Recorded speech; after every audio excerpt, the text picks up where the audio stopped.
Kala Group.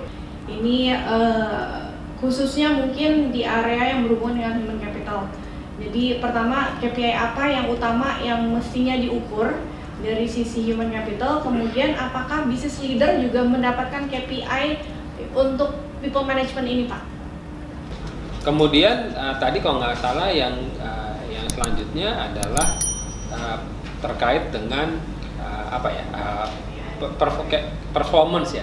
Apakah ada KPI human capital dan seterusnya. Pada waktu kami pertama gini, Astra itu bicara people itu udah DNA, itu yang pertama. Dan itu beliefnya dari sejak zaman founding father William Surajaya, yang sudah tidak punya Astra sejak tahun 1991.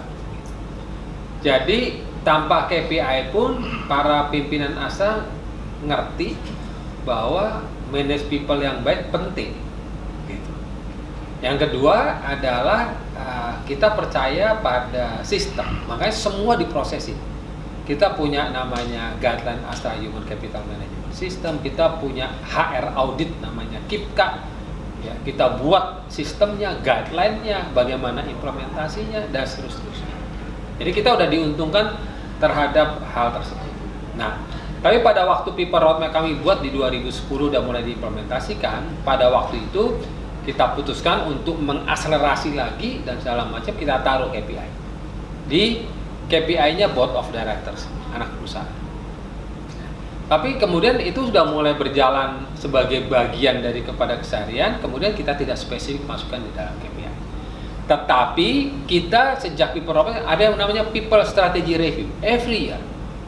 Nah, pada waktu itu inspirasinya didapat dari GE. Nah, GE itu punya forum namanya GE apa gitu. Jadi Jack Welch kemudian jadi Jeff Immelt itu tiap tahun akan mereview CEO sama HR direkturnya, bukan hanya staff planning. Jadi bicara dalam level itu bukan staff planning, tetapi betul-betul HC total, HC strateginya sampai pada staff planning.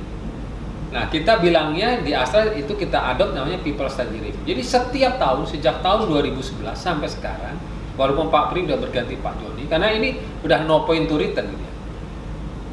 Saya mendampingi CEO Astra, Pak Joni, dulu Pak Pri akan mereview direct review kami. Jadi company besar, CEO sama HR harus presentasi tentang total strategi HR-nya sampai proses succession-nya dan seterusnya. Jadi walaupun dalam konteks KPI perusahaan itu nggak ada, tapi disiplin itu kita lakukan. Jadi kalau orang terus katanya talent ini tapi nggak diapa-apain dulu, terus gimana dong? Ya.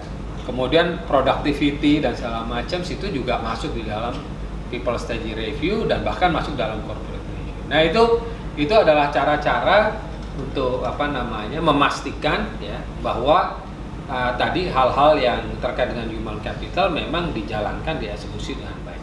Tentu